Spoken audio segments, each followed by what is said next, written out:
Simbo Branu Bakala jedhamti kan isheen dhalatte godina Shawaa. Simbo Branu sharika. Assalamu alaikum akkam jirtan kanneen karaa channel YouTube Rio Shafiteen hordoftan dhiyeenya kana tarii kan YouTube channel kiyyaatti dabarfatan YouTube channel keessani wama jiru rakkoo asirratti dabarsa sagalee ummataati wanna rakkisu asirratti isinii himna.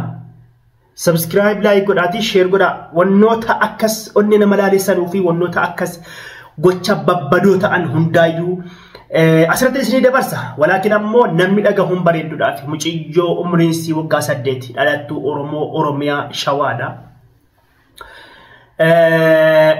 Muciyyoon kuni daa'ima waan ammallee biyyoo daaktee taphattu malee waan namaa waliin taphachuu geessee miti waan haasa'uu geessee miti umriin ishii waggaa 8 sanaa gadi ta'uu dandeessi umrii muciyyoon goggalaaltan dhaabni ishii illee xiqqoodha. Walakin ammoo muciyyoo kana gudeedaniiti ajjeesanii reeffasiillee hin dhoksine bishaanillee hin buufne caakkaa geessanillee waraabessaa nyaatu inni caakkaatti hin ganne shuuf ilma nama reeffasii mukatti fannisanii dhiisanii deemanii haadhattiin akkam taati laata yoowwan.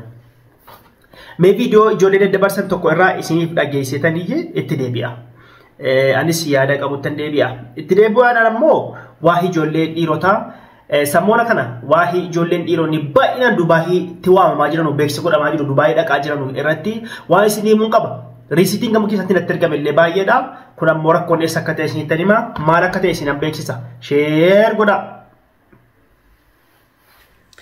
Oduu baay'ee nama gaddisiisu. Mucaas nasitti agartan kunis Simbo Biraanuu Baqqalaa jedhamti. Kan isheen dhalatte godina Shawaa Meettaa Walqixxee magaalaa Eelaatti jechuudha. Guyyaadheen gaddaa gudeedanii erga gudeedaniin booda immoo fannisanii biraa deemanii jechuudha. Gochi kun gocha baay'ee suukanneessaa fi baay'ee nama gaddisiisudha jechuudha. Haa ta'uuti taajjabbii xiqqoo ani natti dhaga'ame immoo yeroo mucaan kun gudeedamteetti hundumti keessanii justice for heaven jechaa turtanii jechuudha. Miidiyaa kanarraa famasii kan jedhan hundumtuu iyyaa ture jechuudha. Oromoo dabalatee beelbeera sabiini TikTokii kanarra jiru jechuudha. Yeroo ammaa kanatti garuu ijoolleen keenya famasiin Oromoodha jechuudha. Waa'ee mucaa kana namni dubbataa jiru namni poostii godhallee jiru. Kun baay'ee nama gaddisiisaa jechuudha. Kanaaf mucaa kanaaf sagalee ataanu justice for Simbo.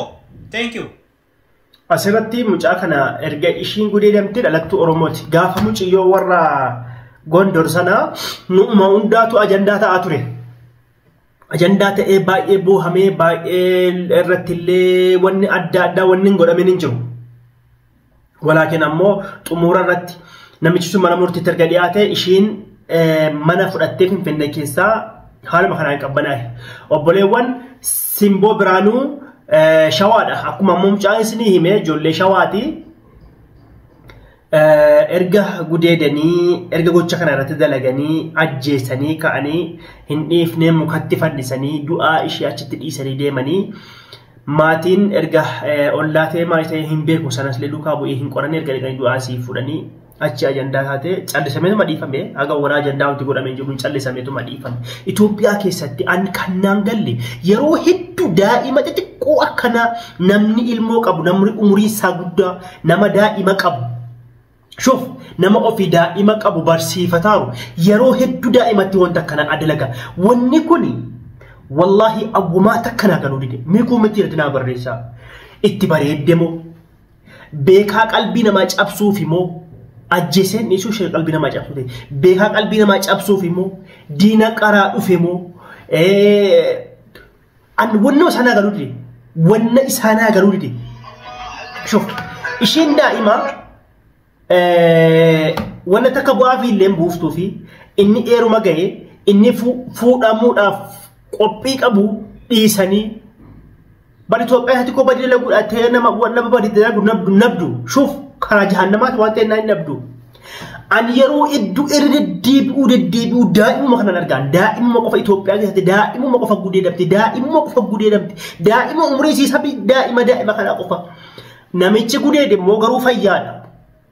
Nama sammuu sana gaate jaalalli namni daa'iman jaalata daa'imni jaalatu immoo baachuu dhungachuuf waatti bibbituudha. Shuf daa'ima ofii namatti fakkaatti obbolaa ofii xiqqoo qaban annaa galuu dide wanti isaa wanuma isaa annaa galuu dide wallahi.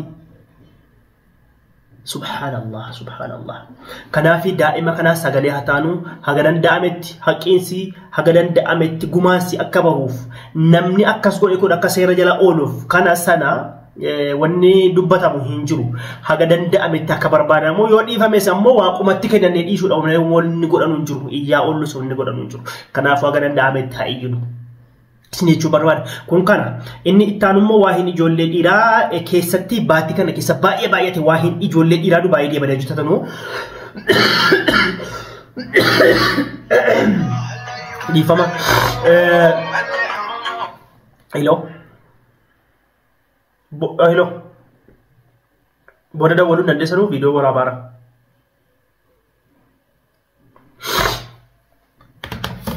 ijoolleen dhiiraa torbaan kana keessa baay'inaan ifamu taaluu na qabeera gara Dubaayitti waamaa jirti gara Dubaayii deemaa jirti namni beeksisa godhaanu baay'ee namni waa hin dhiiraa dubbataaru baay'eedha an akkuma kana nama 100 nyaataman 150 si oomna 200 si oomna 250 si oomna jennaan birrii gashanii riisitii natti ergan footoo abbichaa natti ergan akkaawuntii abbichaa natti ergan jedhu والله دنور سجلي اللي بالبلا ورابه فيديو جرى اللي ورابه ريسيت جرى اللي واهندك أبد إسار كافور الدولة قافت إسار تكنر قافت أنتم أجلو من جديان كيسوتي أنا مالتو إبي مالتو هم توتي نباسا مالتو نما ولتنا نبوسا مالتو أراتنا هورتشيسا أمني جامان أمني دودا ربي قرر سادوج نغانجو Ayyaroo hedduu ol deddeebi'ee dubbachaa jira. Irra deddeebi'ee nama hin beeknetti maallaqa keessan gina. Namni waa tokko hin hubanne horii qofa. Namni waa hin hubanne horii nubatti bar deebi'ee naan deebiti bakka tokko dhaquudhaa kaatee fuulleetitti kaatee ulee agarsiifnaan ni deebiti bakka dhaqaatu na waa balleessuudha. An amma yeroo hedduu karaa sooshaal miidiyaatiin nan dubbadha yeroo hedduu yaa jamaa birrii keessan namatti ergitanii kaatanii natti hin erginaa xalaata nan horachiisinaa namaa walitti nan boosinaa ittuma fufe dide ittuma fufe hojiin dhiiraa xaba'an wanni Dubaayii dhaqamuuf fooqii keessa hojjechuu sharikaa shisma kaampaanii jechuun fakkeenyaaf wanna waa warshaa way hojjetu warshaa bilbilaa haa ta'u warshaa sooftii haa ta'u warshaa habaaboo wanna garaagaraa haa ta'u warshaa siimii shisma shiboo hojjetu haa ta'u warshaa feestaalii haa ta'u kaampaanii waan akkanaati kaampaanii jechuun waan akkanaati re'ee eeguu haa ta'u gaala haa ta'u waan akkanaati bakka hojiin makiinaa oofuudhaan na tasawaaqinate maafi خرجت قبل ما كنا نوجه نجدو رأينا إيجا لفنا قنفرات بهما ولكن أمو هتو نما حقا نما بريكة سنينياني نما كسيرا يوديم تانو ديما ربوكا كما دي بشان يوكا فلا ديما سننغاشو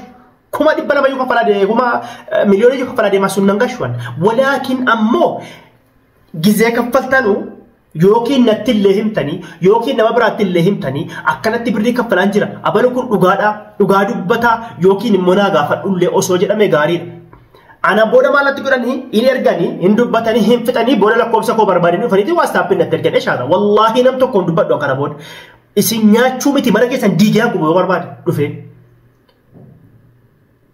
maal akkasni mana keessan diigaa guboo barbaade dhufee. Kana booda warra maallaqa namaa nyaatu tokko hin dubbadhuan warri biyya alaa jirtan jedhee waggaa hedduu maallaqa nama hin beekne irraan hin ergatinaa otuun jedhu gariin dhiiser gariin immoo innooti akkas naan jennaan itti ergadhee birrii haqqa achuma teessee boohiyatillee inni ammoo biyya keessaa ammoo ijoolleen dhiiraa faashina kana dhiyeenya kana eegalame ammoo biyya deemuudha birrii namatti erganii booda viizaan ba'uu didanii riisitii irratti erganii gaafa ergitu sanatti himtu yookiin nan gaafattu yookiin immoo nama itti amantu yoo ta'an immoo hin dhiiftu har'a anas cinquu xalaata na horachiisu waggaa hedduu isinii dabarsee isinii dubbadheera waan ta'eef keessan galuun.